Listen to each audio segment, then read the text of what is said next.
आस पड़ोस में रहने वाले हर एक व्यक्ति कहीं न कहीं किसी न किसी तरीके से भरपूर एक दूसरे की मदद किया करते हैं, चाहे वो पैसे से लेकर आर्थिक मदद क्यों ना हो। लेकिन वही समाज के कुछ मंद बुद्धि किसी से पैसे उधार लेकर समय के साथ उसे वापस लौटाने के बजाय मदद करने वाले को ही मौत के घाट उतार दिया करते हैं। नमस्कार, आदाब, सत श्री अकाल। क्राइम अभी तक के चैनल पे आपका फिर से स्वागत है। आशा करता हूँ आप सब अच्छे होंगे। दोस्तों, आज की जो सच्ची घटना मैं आप लोगों को सुनाने जा रहा हूँ, यह सच्ची घटना है राजधानी दिल्ली की, और इसी दिल्ली के अंतर्गत एक नगर पड़ता है मोहन नगर। दरअसल इसी मोहन नगर में एक वृद्ध महिला जिनकी उम्र तकरीबन 75 साल की रहती है, जिनका नाम कविता देवी रहता है, ये मोहन नगर में ही रहती थी और इनके एक बेटे और एक बहू थे। आज से 1.5 साल पहले का वाकया है। दरअसल 30 जून 2021 को इनकी जो बहू रहती है उसके मायके में किसी व्यक्ति की डेथ हो जाती है। तो बेटा और बहू दोनों 28 जून को हरियाणा के लिए चले जाते हैं और अपनी वृद्ध माँ को अपने घर में ही छोड़ देते हैं, यूं ही 2-3 दिन के लिए। और उसके बाद जब ये बेटा और बहू चले जाते हैं हरियाणा, और हरियाणा से जब 3 तारीख को यह वापस लौटते हैं तो देखते हैं घर के सामने एक ताला लगे रहता है, और उस ताले को देखकर यह काफ़ी चौंक से जाते हैं, क्योंकि वो ताला जो रहता है वो नया रहता है, वो इनका नहीं रहता है। या जब भी घर से बाहर जाते हैं तो वो ये अपना ताला लगाते हैं जो इनके नज़रिए में रहता है, लेकिन यह जो ताला था वो नया था। अब कुछ देर तक इंतज़ार करते हैं दोनों बेटे और बहू। उसके बाद बेटा जाता है, पड़ोस में सभी लोगों से पूछता है, फिर सभी लोग बताते हैं कि मैं तुम्हारी माता को नहीं देखा हूँ। फिर बेटा आता है घर के पास, वो कुछ देर तक फिर वेट करता है, फिर उसे कुछ समझ में नहीं आता तो फिर एक मैकेनिक वाले को बुलवाता है, ताले को तोड़वाता है। ताले तोड़ने के बाद ये दोनों बेटा और बहू अंदर जाते हैं, देखते हैं सब कुछ सही रहता है, क्लीन रहता है। फिर इंतज़ार करता है अपनी माँ की। उसकी माँ जब नहीं आती है, शाम हो जाता है, तो वहीं मोहन नगर थाने बेटा जाता है, शिकायत दर्ज करवाता है गुमशुदगी की, और बताता है कि फला दिन मैं यहाँ से गया था और उसके बाद आया तो मेरी माँ मुझे घर पे नहीं मिली और एक नया ताला मुझे लटका हुआ मिला। और इसकी बात सुनकर पुलिस वाले फिर आते हैं मोहन नगर, आस पड़ोस में सभी लोगों से पूछते हैं, फिर घर के अंदर आते हैं। घर के अंदर आने के बाद फिर छानबीन करना स्टार्ट करते हैं। इसी बीच एक कांस्टेबल पुलिस वाला जो रहता है उसकी नज़र एक सफ़ेद कलर की फ्रिज पे पड़ती है, और जब वो सफ़ेद कलर की फ्रिज पर जाता है, देखता है, तो उसे एक खून की छोटी सी बूंद मिलती है, जिसे वो देखकर चौंक सा जाता है और समझ जाता है कि यह हो ना हो यह खून ही है।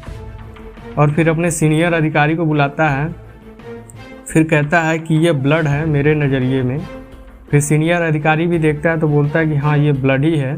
फिर क्या करता है पुलिस वाला, उसके बेटे से पूछता है कि यह जो फ्रिज के ऊपर जो ब्लड है ये पहले से था या फिर बाद में आया है। तो वह बोलता है कि इसके बारे में हमें कोई आइडिया नहीं है, और काफ़ी घबरा भी जाता है उसका लड़का। इतना सुनने के बाद पुलिस काफ़ी सख्ते में आ जाती है। फिर आस पड़ोस में सभी सीसीटीवी फुटेज को देखती है। फिर एक घर के सामने सीसीटीवी कैमरा मिल जाता है। फिर पुलिस जाती है, उस फुटेज को खंगालती है, और जब पुलिस उस सीसीटीवी फुटेज को खंगालना स्टार्ट करती है तो एक चीज़ देखकर पुलिस काफ़ी चौंक सी जाती है। देखती है 1 तारीख की सुबह जस्ट 6:40 में 2 व्यक्ति उसी बूढ़ी महिला के घर से निकलते हैं, और दोनों के हाथ में एक भारी बैग रहता है, जिसे लेकर वो निकलते हैं, और सामने में एक ऑटो रहता है, उसी ऑटो में ले जाकर उसको रख देते हैं। दरअसल ये जो 2 लोग रहते हैं उसमें से देखने में लगता है कि एक पुरुष है और एक महिला है। फिर पुरुष क्या करता है कि फिर वापस ऑटो में से सामान रखने के बाद वापस आता है, फिर उस घर में जाता है, और घर में जाने के बाद फिर एक बैग लेकर आता है और उसी ऑटो में रखकर फिर ये लोग यहाँ से निकल जाते हैं। लेकिन सब कुछ होने के बाद ऑटो वाले का नंबर फुटेज में कवरेज नहीं हो पाता है। फिर पुलिस और छानबीन करना स्टार्ट करती है तो पता चलता है कि 1 तारीख से ही उस मोहन नगर इलाके में 2 पति पत्नी, जिनका नाम अनिल मौर्य और कामिनी नाम था लेडीज़ का, ये दोनों लापता हैं, गायब हैं। इतना सुनने के बाद पुलिस और भी सकते में आ जाती है कि हो ना हो यह वही दोनों हैं जो उस घर से निकले हुए हैं। अब पुलिस क्या करती है कि फिर ऑटो वाले, जितने उस एरिया में ऑटो वाले रहते हैं, सभी से पूछताछ इसका स्टार्ट करती है और सभी से जाकर पूछती है, तो आखिरकार वो शख्स मिल ही जाता है जिसने ये दोनों पति पत्नी को वहाँ से छोड़ा था। ऑटो वाला मिलता है, ऑटो वाला बताता है कि 1 जुलाई को अनिल मौर्य नाम का ये आदमी उसके पास फ़ोन करता है और कहता है कि मेरे पास कुछ सामान है और मुझे यहाँ जाना है, तुम जल्दी से आ जाओ और हमें वहाँ ड्रॉप कर दो। फिर बताता है कि मैं वहाँ जाता हूँ तो यह अनिल मौर्य 3 बैग लेकर आता है, ऑटो में रखता है और हम निकल लेते हैं। और दिल्ली से बाहर जब कुछ दूर सुनसान इलाके पे पहुँचता हूँ, जंगल के रास्ते में, अनिल मौर्य मुझे वहाँ रुकवा लेता है और वहाँ उतर जाता है, बैग को उतार लेता है और कहता है कि अब तुम यहाँ से जाओ, अब यहाँ से हम बस पकड़ के आगे जाएंगे जहाँ हमको जाना है।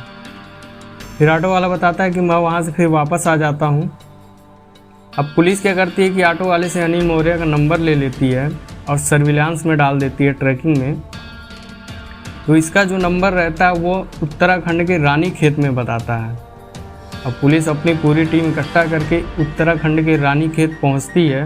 जब पुलिस वहां पहुंचती है तो देखती है कि यह दोनों पति पत्नी वहां से निकल लिए रहते हैं। फिर पुलिस नंबर को ट्रैकिंग में डालती है, सर्विलांस में डालती है, तो इनका नंबर यूपी के बरेली में बताता है। अब पुलिस क्या करती है कि उत्तर प्रदेश के यूपी के बरेली में फ़ोन करती है पुलिस स्टेशन में और सारी चीज़ें बताती हैं। फिर वो दोनों पति पत्नी के पीछे एक मुखबिर को लगा दिया जाता है और मुखबिर सब कुछ बताते रहता है। फिर दिल्ली पुलिस यहाँ से निकल जाती है।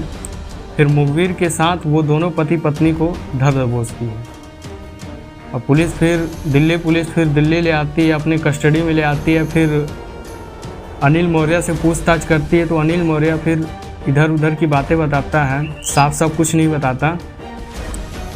फिर पुलिस सीसीटीवी फुटेज को दिखाती है कि देखो यह 2 व्यक्ति जो हैं, ये दोनों व्यक्ति पति पत्नी आप ही 2 लोगों, अब सच बताओ, आप लोगों का पूरा पर्दाफाश खुल चुका है। फिर कड़ी सख्ती के साथ जब पूछा जाता है तो उसकी जो पत्नी रहती है वो टूट सी जाती है और टूट कर बताती है कि जब मेरे पति उस बूढ़ी औरत को मार रहे थे तो मैं बार बार कह रही थी कि इसे मत मारो, लेकिन वो इतने गुस्से में थे कि उनसे क्या से क्या हो गया। अब इतना सुनने के बाद अनिल मौर्य जान ही गया था कि सब पर्दाफाश हो ही गया है, तो मैं अपनी ही जुबानी बताता हूँ। तो अनिल मौर्य फिर बताता है कि मैं कविता देवी से 1.5 लाख रुपए उधार के तौर पे लिया था। चूँकि मुझे कुछ काम था, कोरोना का समय था और आर्थिक मंदी हो चुकी थी, काफ़ी कर्ज हो चुके थे, इसलिए मैं वृद्ध महिला से 1.5 लाख रुपए लिए थे और कहा था कि मैं इस डेट को वापस लौटा दूंगा। लेकिन दिए गए उस वक्त पे मैं उस महिला को पैसे नहीं लौटा पा रहा था, जिससे वो कविता देवी मेरे घर पे बार बार आके तगादा करती थी, जिससे मैं काफ़ी परेशान था। फिर एक दिन क्या होता है तो मुझे पता चलता है कि इनका जो बेटा है और इनकी जो बहू है, ये दोनों हरियाणा के लिए चले गए हैं और जो बूढ़ी औरत है, वृद्ध महिला है, वो घर पर अकेली है। तो मैं और मेरी पत्नी हम दोनों लोग जाते हैं उनके घर पे और जाते हैं, जब उनसे बात करते हैं तो उनका कठोरता के साथ कुछ शब्द सुनने को मिलता है, जिससे मैं काफ़ी गुस्से में आ जाता हूँ और मैं उन्हें धक्का दे देता हूँ और वो फर्श पे गिर जाती हैं और बेहोश हो जाती हैं। इसी बीच मैं उनके गले को दबाने लगता हूँ गुस्से में, और गुस्से में जब इनके गले को मैं दबाता हूँ तो छटपटाते हुए यह दम तोड़ देती हैं और मेरी पत्नी यूं ही छुड़वाते ही रहती है। फिर मेरा दिमाग काम नहीं करता, कुछ देर तक बैठे रहता हूँ। फिर क्या करता हूँ कि अंदर रूम में जाता हूँ, देखता हूँ तो मुझे 3 बैग मिलते हैं। मैं उस बैग को ले आता हूँ। फिर दिमाग में कुछ दूसरा ही चलता है कि इस लाश को ठिकाने लगाना है। फिर मैं जाता हूँ, एक धारदार हथियार लेके आता हूँ, लाश के कई टुकड़े करता हूँ। उसके बाद इस बैग में भरने के बाद इसे ऑटो में लोड करके दिल्ली के आगे सुनसान इलाका पड़ता है, जंगल पड़ता है, उस नाले में ले जाके तीनों बैग को फेंक देता हूँ। फिर पुलिस वाले कहते हैं कि तुम्हारा एक सबूत रह जाता है। तो ये अनिल शर्मा पूछता है क्या, तो दिल्ली पुलिस बताती है कि फ्रिज के ऊपर एक छोटी सी खून की बूंद मिलती है। तो वह कहता है कि जब मैं ये सब चीज़ें करते रहता हूँ तभी काफ़ी गर्मी रहती है और मुझे प्यास लग जाती है, तो मैं जाता हूँ फ्रिज से एक बॉटल निकालता हूँ और फ्रिज के ऊपर रख के उस ढक्कन को खोलता हूँ। उसी दौरान लगता है वो बूंद गिर जाया करती है खून की।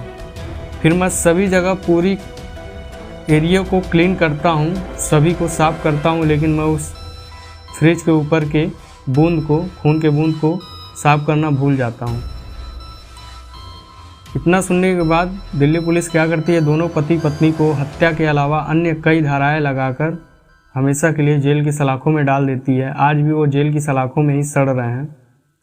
दोस्तों, हमारे समाज में ऐसे भी लोग होते हैं जिनकी मदद करने के बाद वो हमारे दुश्मन हो जाते हैं। दोस्तों, इस कहानी, इस सच्ची घटना को सुनाने का मकसद किसी को परेशान करने का नहीं है। आप जहां रहें सतर्क रहें, सुरक्षित रहें। मिलते हैं क्राइम अभी तक के अगले नए एपिसोड में। तब तक के लिए जय हिंद।